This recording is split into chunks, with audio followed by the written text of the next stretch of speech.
Salut les sportifs et bienvenue sur zonetatasport.com. Alors aujourd'hui, j'aimerais ça, dans la zone je partage, vous parler des systèmes d'émulation dans les gymnases. Est-ce que ça a sa place ou non? Dans le fond, un système d'émulation, c'est quoi exactement? Puisque l'autre fois, j'en parlais avec plusieurs profs, puis plusieurs profs me regardaient avec un point d'interrogation. C'est quoi un système d'émulation? En fait, un système d'émulation, c'est très simple. C'est une façon de récompenser les bons comportements ou récompenser ce que vous désirez retrouver dans vos gymnases, dans votre gymnase. Comme par exemple, changement au vestiaire, si c'est une problématique. Dans le fond, vous mettez mettons, un surveillant, ça fonctionne pas, il y a un abus de pouvoir, etc. Il y a plus de conflits qu'autre chose dans les vestiaires. Vous pouvez instaurer un système d'émulation. Il y a des comportements qui sont inacceptables dans votre gymnase et vous désirez, comment je peux dire ça, non réprimander les comportements négatifs et faire payer tout le monde, mais plutôt réprimander ou récompenser les bonnes actions de ce que vous voulez retrouver. En fait, c'est exactement ça, un système d'émulation. Si vous voulez renforcer, c'est comme le conditionnement de Pavlov, vous renforcez un comportement que vous désirez retrouver, un comportement souhaitable dans votre gymnase. En fait, aujourd'hui, le présent vidéo, c'est très simple. Je veux juste vous donner des petites idées que j'ai vécues à travers plusieurs années dans les nombreuses écoles que j'ai enseignées. En premier, je n'ai essayé plusieurs. Ça fonctionnait plus ou moins. Mon top, mettons, le meilleur que j'ai eu la chance d'avoir, c'est vraiment un système de points verts. Dans le fond, c'est comme si le fonctionnement du point vert, c'est comme à chaque cours, tout le monde a une paye. C'est comme s'ils rentrent au travail, c'est les mettre en contexte, c'est que chacun des élèves, dans le fond, viennent au travail, rentrent dans le fond du gymnase, c'est le lieu de travail. Puis pour travailler, ça prend un habit, comme un habit de travail, shirt, t-shirt, espadrille, ça prend ça. Pour travailler, il faut être capable de collaborer avec ses partenaires. Pour travailler dans un milieu de travail, il faut, par exemple, réussir, dans le fond, avoir une bonne relation avec son patron, c'est-à-dire vous, en tant que prof. Vous mettez ça en contexte, vous parlez de ça avec vos parents. Dans le fond, vous dites, parlez avec vos parents, comment ça fonctionne au travail. Puis, dans le fond, c'est réussir à mettre l'élève, le faire comprendre c'est quoi avoir une paye. Et que, papa, maman, ben, c'est ça qu'ils ont aussi. Puis ils sont contents aussi d'avoir leur paye à la fin du cours. Le moment où dans le fond, c'est on peut enlever une paye si le point vert, je parle du point vert, on enlève le point vert à l'élève si il n'y a pas son linge. Dans le fond, il l'a oublié, il peut faire son cours, mais il n'y a pas de point vert. Il n'y a pas son linge, OK, une autre option, c'est un comportement que vous ne désirez pas. Il frappe un autre élève, perd son point vert automatiquement. Il dit des gros mots envers Dans le fond, il n'y a pas de respect envers ses pairs et envers vous, perd son point vert. Par contre, vous pouvez donner une double paye, une prime, vous pouvez donner un bonus de travail pour sa performance, pas au point de vue athlétique, mais au point de vue qualité relationnelle avec les autres. Parce que c'est ça qu'on veut en éducation physique, c'est socialiser, c'est amener les enfants à créer des liens puis se respecter entre eux. Fait que vous pouvez donner un double point vert à chacun des élèves. Pendant le cours, dans le fond, vous pouvez même utiliser comment ça fonctionnait, ça, ce système-là. Dans le fond, c'était une paye automatique. On avait une liste de tous les élèves, de tous les groupes de l'école. Et dans le fond, c'était automatique. Dans le fond, vous ne marquez pratiquement rien sur le pad, puisque vous savez qu'à chaque cours, les élèves ont leur paye.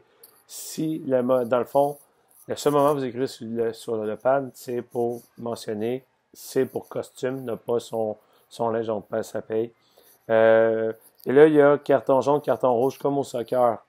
Donc, carton jaune, c'est parle pendant des explications. Carton jaune va réfléchir 1, 2, 3 minutes sur le banc, mais pas plus longtemps que ça. Gros max 3 minutes. Quand on voit qu'il est calme sur le banc, après avoir eu un carton jaune, on revient sur le jeu. Mais il y a sa paye pareil.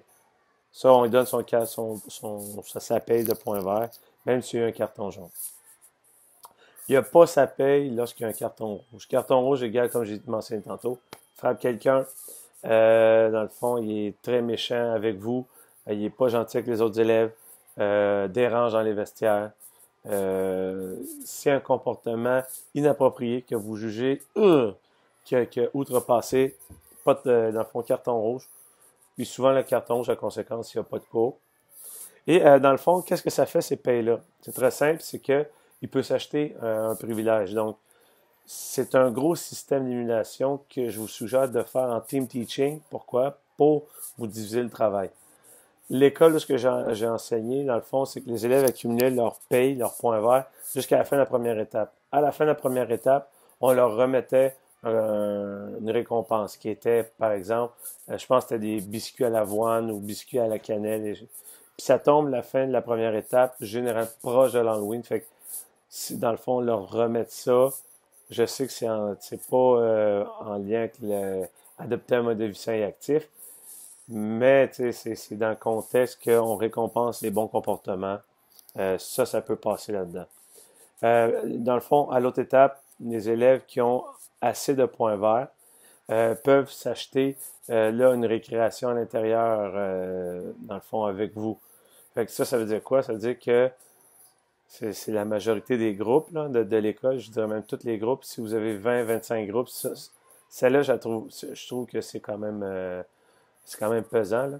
Mais si vous avez un gymnase vous permettant d'accueillir 3 groupes en même temps à la récréation, vous séparez le gymnase en 3 et ils peuvent vivre leurs privilèges, dans le fond, avec les points verts. Donc ça, c'était qu'est-ce qu'il y avait à la deuxième étape. Et à la troisième étape, ça tombe, dans le fond, à la fin de l'année. Ce qu'on leur mettait, vu qu'il faisait chaud, dans le fond, tous les élèves qui avaient assez de points verts pouvaient avoir un Mr. Freeze. Donc, cette méthode-là, elle fonctionne très bien. Le seul bémol, c'est que, en tout cas, entre autres, je trouve que ça nécessite beaucoup de temps.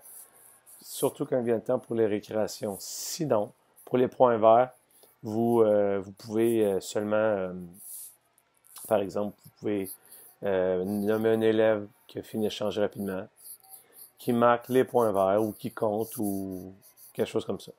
Donc ça, c'était le système de paye des points verts. Une autre façon de faire que j'ai vu dans plusieurs écoles, c'est le serpent à échelle.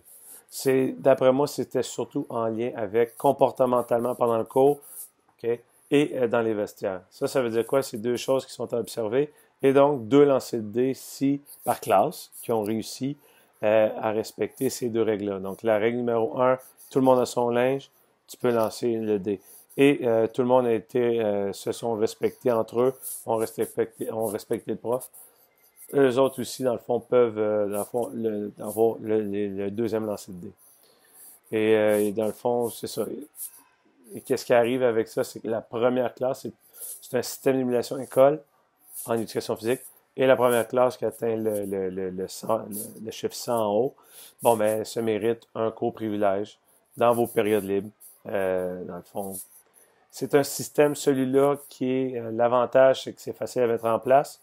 L'inconvénient, c'est à la fin du cours, il faut terminer un peu plus avant la fin du cours pour faire les lancers de dés. Il faut que tout le monde soit changé dans le vestiaire pour venir faire les lancers de dés. Fait que ça nécessite au moins un bon 10 minutes il faut arrêter 12 minutes avant la fin de la période pour faire ce système d'émulation-là.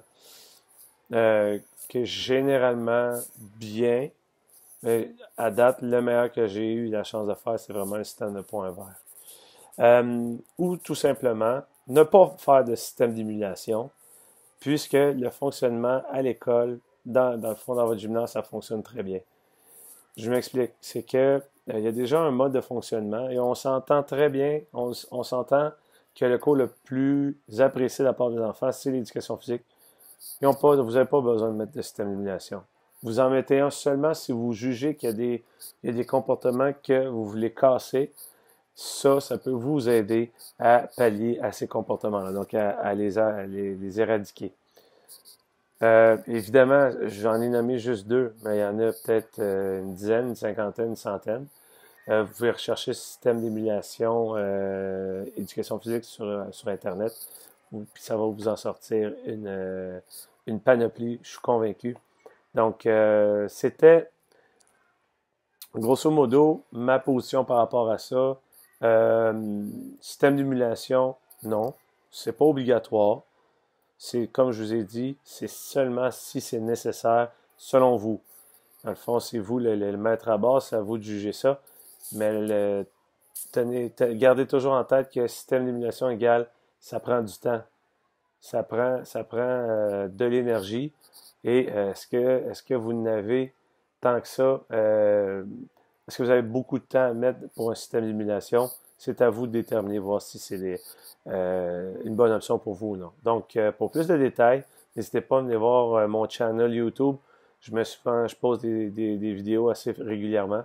Sinon, vous venez sur mon site www.sondotasport.com et n'hésitez pas, laissez-moi des commentaires. Si vous voulez que je parle de s'il y a des sujets que vous aimeriez que j'aborde, il va me faire plaisir de vous donner, vous partager mon expérience là-dessus.